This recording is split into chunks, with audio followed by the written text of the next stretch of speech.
وہ لوگ اس کشتی پہ تھے، ان سے مغربی اخباروں نے انٹرویو لیا، ان کے جو لوگ بچے تھے، آزاد کشمیر سے کئی لوگ گئے ہوئے تھے۔ تو جب ان کے انٹرویو میں پوچھا گیا، انہوں نے کہا ہمیں امید ہی نہیں تھی کہ ہم اپنی زندگی بہتر کر سکتے ہیں۔ پیسہ جمع کیا، قرضے لیے، پھر ناجائز طریقے سے ان کو یہ کوشش تھی کہ کہیں کسی طرح ہم یورپ میں چلے جائیں، ملک چھوڑ کے کسی طرح نکل جائیں۔ یہاں امید ختم ہو گئی تھی۔ ہمارے غریب لوگ جن کے پاس اب بے روزگاری بڑھتی جا رہی ہے، آج صرف وہی نہیں، صرف چھوڑ کے جا رہے ہیں۔ ہمارے 10 لاکھ پروفیشنل ملک چھوڑ کے چلے گئے اور جا رہے ہیں۔ دولت میں جو اضافہ ہوتا ہے وہ تو سکڑ کے 6% سے جا کے نیچے چلا گیا ہے، 0.2%، کئی کہتے ہیں اسے بھی نیچے چلا گیا۔ انڈسٹری جس کی وجہ سے ٹیکس بڑھتا ہے، کیونکہ دولت بنتی ہے اس میں سے ٹیکس بنتا ہے، ملک کی آمدنی بڑھتی ہے، اس میں سے ایکسپورٹس بڑھتی ہیں، ڈالرز ملک میں آئیں۔ وہ جو انڈسٹری تیزی سے بڑھ رہی تھی وہ انڈسٹری تو نیچے چلی گئی ہے۔ ٹیکسٹائل انڈسٹری جو سب سے بڑی ہماری، جس کی وجہ سے ڈالر ملک میں آتے ہیں، ابھی سینٹ ہیئرنگ کے اندر وہ ٹیکسٹائل انڈسٹری والے لوگوں نے سینٹ کے اندر جا کے بتایا ہے کہ 40% پاکستان کی ٹیکسٹائل انڈسٹری بند ہو چکی ہے۔ 70 لاکھ لوگ جو ٹیکسٹائل انڈسٹری میں کام کرتے تھے وہ بے روزگار ہو گئے ہیں، اور 25% مزید اگر انہوں نے کہا کہ یہ آپ نے نہ کیا، جو قیمتیں آپ نے طرف چڑھا دی ہیں، بجلی کی قیمت دگنی ہو گئی ہے، گیس کی قیمت کہاں سے کم پہنچ، اگر یہ آپ نے کم نہ کی تو 25% مزید اور بند ہو رہی ہے۔ اب یہ یاد رکھیں کہ یہ صرف سال پہلے فیصل آباد کے لوگوں سے پوچھیں، مجھے ٹیکسٹائل والے لوگ کہتے تھے کہ ہمیں ٹیکسٹائل کا ورکر نہیں مل رہا، ٹیکسٹائل انڈسٹری بوم کر رہی تھی۔ ملک میں امید کیوں جا رہی ہے لوگوں کی؟ کیونکہ ان کے پاس اب کوئی راستہ ہی نہیں ہے اس کو چینج کرنے کا۔ کوئی بھی روڈ میپ ہوتا ہے کہ ہاں یہ کرائسس آ گیا، ایسے نکلنا کیسے ہے، سامنے تو ان کے پاس کوئی روڈ میپ ہی نہیں ہے۔ اوپر سے IMF کے ساتھ سمجھوتا نہیں ہوا، مہنگائی بھی بڑھ گئی ہے، بے روزگاری بھی بڑھ رہی ہے، یہاں سے لوگ باہر جا رہے ہیں، پروفیشنلز باہر جا رہے ہیں۔ جو ایک ملک کی ریڑھ کی ہڈی ہوتی ہے، جو ملک میں پروفیشنلز ہوتے ہیں، جب وہ چھوڑ کے چلے جائیں تو ملک آگے کیسے بڑھے گا؟ کس نے آ کے انڈسٹری لگانی ہے؟ اور جب روپیہ گرتا جا رہا ہے تو لوگ ڈالرز پکڑ کے بیٹھ گئے ہیں، سرمایہ کاری کس نے کرنی ہے؟ آگے تو کوئی امید ہی نہیں ہے۔ تو میں آج یہ سب سے پوچھ رہا ہوں، یہ جو ہمارے طاقت میں لوگ بیٹھے ہوئے ہیں، کیا ان کو نہیں نظر آ رہا ہے یہ کیا ہو رہا ہے؟ اور کیا ان کا تو مجھے سمجھ آتی ہے، یہ NRO والے یہ جو سارے مل کے بیٹھے ہوئے ہیں اپنی چوری بچانے جو آئے تھے، کیونکہ ان کا تو مقصد ہی صرف پیسہ بچانا ہے اپنا، لیکن جنہوں نے ملک کو بچانا ہے، جن کا جینا مرنا اس ملک میں ہے، کیا ان کو نہیں نظر آ رہا یہ کیا ہو رہا ہے؟ اور یہ جو حربے استعمال کیے جا رہے ہیں، پلان یہ ہے کہ عمران خان کو راستہ کیسے روکنا اقتدار میں آنے سے۔ کون سا ذہن ہے جو یہ کر رہا ہے کہ لوگوں کے بچوں کے اوپر، اسکول کے بچوں کے اوپر ان کی دھمکیاں دیتے ہیں، عورتوں کے اوپر۔ اب یہ ڈاکٹر طاہر ایکس منسٹر رہ چکا مشرف کے دور میں، وہ ساری میڈیکل کمیونٹی جاتی ہے اس ڈاکٹر کو، اس نے اپنی پوری کہانی لکھی ہے کہ کہتا میں گھر میں مجھے پتہ ہی نہیں تھا، نہ میں کسی مظاہرے میں شرکت کی ہے، گھر میں آئے، مجھے اٹھایا، گھر میں توڑ پھوڑ کی، بندوق کے بٹ مارے بیوی کو، اس کو جا کے چکی میں ڈال دیا، جو کہ وہ سزائے موت والے قیدیوں کو ڈالتے ہیں۔ اس کے 2 مریض تھے، ایک مرگی کی مریض تھی، ایک اس کو سٹروک ہو چکی تھی، وہ ڈاکٹر تھا، 10 دن اس کو وہاں بند کر دیا۔ یعنی ایسے کوئی حیوانوں کے آرڈرز دیے ہوئے ہیں کہ جو ملے اس کو پکڑ کے یہ ظلم شروع کر دو اس کے اوپر۔ لیکن وہ بیوی کو بٹ مارنا، اس کے زخم کیے ہوئے ہیں۔ اور اسی طرح سارے یہ کہانیاں آتی ہیں کہ گھروں میں بیویوں، عورتوں سے، عثمان ڈار کی والدہ سے بدتمیزی، اس کو دھکے دے رہے ہیں۔ اس سے کیا حاصل کیا ہو رہا ہے؟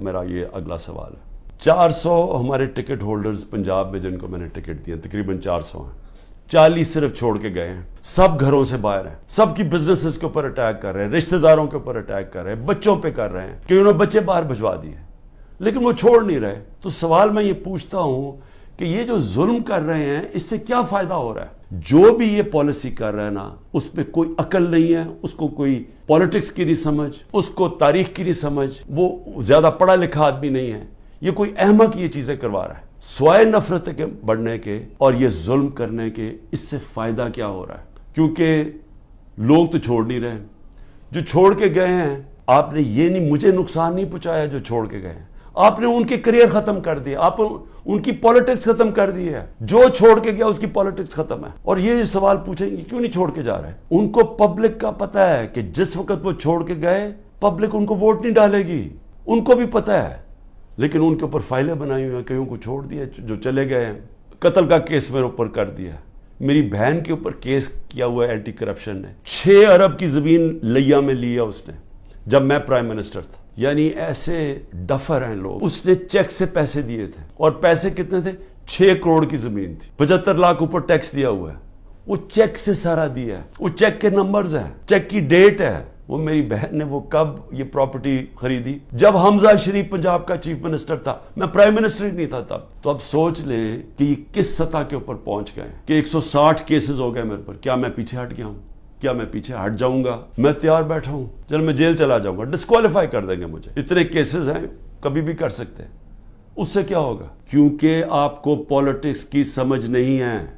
یہ پولیٹیکل انجینئرنگ بار بار فیل ہو چکی ہے. یہ جو آپ کرنے جا رہے ہیں, میری ذرا سن لیں بات. مجھے آپ ڈسکوالیفائی کریں گے, جیل میں ڈالو گے, تب بھی پی ٹی آئی جیتے گی. تحریک انصاف کا ووٹ بینک بڑھتا جا رہا ہے. یہ ظلم کی وجہ سے اور لوگ ہمارے ساتھ آ گئے ہیں. لوگ چھوڑ اس لیے نہیں رہے, لوگوں کو بھی پتا ہے, نیچے سے پتا ہے, پبلک ان کے ساتھ کھڑی ہے. ورکر کیوں نہیں چھوڑ کے جا رہا؟ ورکر جیلوں سے نکلتا ہے, اس کو سوچیں بری طرح رکھتے ہیں. وہ عدالت میں جاتا ہے, تحریک انصاف زندہ باد کے دعوے لگاتا ہے. وہ کیوں نہیں چھوڑا؟ کیونکہ قوم جب ایک نظریے کے ساتھ کھڑی ہو جائے, آپ ڈنڈے مار کے ان کو نظریہ نہیں ان سے نکال سکتے. یہ جو بھی پالیسی بنائی ہوئی ہے ظلم کرنے کی, یہ فیل ہو گئی ہے. یہ پالیسی کامیاب نہیں ہو سکتی. آپ جب بھی الیکشن کروائیں گے, میرے سے آج لکھ کے لے لیں, تحریک انصاف سویپ کرے گی. بلکہ آپ نے پی ڈی ایم کا جنازہ نکال دیا. آپ نے ان پارٹیز کو بالکل جو رہی صحیح کسر ہے ختم کر دی ہے. یہ اب الیکشن ہی نہیں لڑنے کے قابل. یہ وہ الیکشن کوشش کریں گے, وہ جو ابھی کراچی کے اندر وہ جو میئر کا الیکشن ہوا ہے, اس ٹائپ الیکشن. وہ میئر کا الیکشن تو ہو سکتا ہے انڈائریکٹ. جب جنرل الیکشن ہوگا اس ملک میں 25 کروڑ لوگوں کا, وہ کوئی کنٹرول نہیں اس کو کر سکتا. جب بھی آپ الیکشن کروائیں گے ہارنا ہے. لیکن یہ ملک کا کیا بن رہا ہے؟ میں تو صرف اس لیے آج پوچھ رہا ہوں, میں بار بار ڈائلاگ کی بات اس لیے کرتا ہوں, مجھے اپنے ملک کی فکر پڑی ہوئی ہے, مجھے اپنی فکر نہیں ہے. کیونکہ جو بھی آپ کریں گے, مجھے یہ اللہ, جب قوم ساتھ کھڑی ہے تو مجھے کس چیز کی فکر ہے؟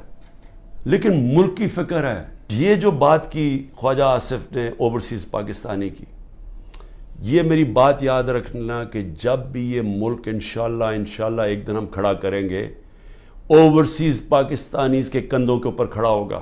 اس نے اتنی سٹپڈ بات کی کیونکہ اس میں کم عقل کا آدمی ہے. اس نے یہ کہا کہ جناب وہ جنازے صرف دفنانے آتے ہیں یہاں.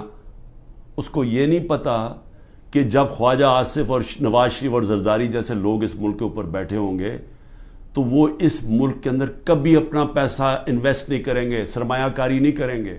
وہ لوگ ہیں, وہ تب اس ملک کے اندر پیسہ لے کے آئیں گے جب رول آف لا آئے گا. یہاں تو جنگل کا قانون ہے. یہاں جو حالات دیکھ رہے ہیں, یہاں تو لوگ چھوڑ کے جا رہے ہیں ملک. تو پیسہ کس نے لے کے آنا ملک میں؟ تو ہم تو وہ چیزیں کر رہے ہیں جس سے ملک کو ہم تباہی کی طرف دھکیل رہے ہیں. ہم تو وہ دشمنوں کا کام کر رہے ہیں سکل پاکستان میں. اس لیے میں آخر میں کہتا ہوں, ابھی بھی وقت ہے, بات چیت کریں. اگر تو آپ کے پاس کوئی گیم پلان ہے کہ عمران خان کو اگر ہم نکال کے تو ہمارا ملک ٹھیک ہو جائے گا, وہ مجھے بتائے, میں پیچھے ہٹ جاتا ہوں. لیکن اگر گیم پلان صرف یہ ہے کہ عمران خان راستے سے ہٹ جائے کیونکہ یہاں لوگوں کو اپنی ذاتی فائدے نظر آ رہے ہیں, لوگ اپنے این آر او مل جائے گا لوگوں کو, یا لوگوں کو اپنی پوزیشنز کی فکر پڑی ہوئی ہے, اگر صرف اس لیے عمران خان کو ہٹانا ہے تو عمران خان تو راستے سے نہیں ہٹے گا. عمران خان بیٹھا ہے یہاں, جو کرنا کرو. لیکن ملک, ہمارا ملک کبھی بھی معاف نہیں کرے گا. یہ تاریخ نوٹ کر رہی ہے جو لوگ کر رہے ہیں اس ملک کے ساتھ, جو انہوں نے حکومت گرا کے سازش کے تحت جو کیا ہے ملک کے ساتھ, یہ سارا تاریخ کا حصہ بن گیا. اور یہ قوم بھولے گی نہیں ان کو.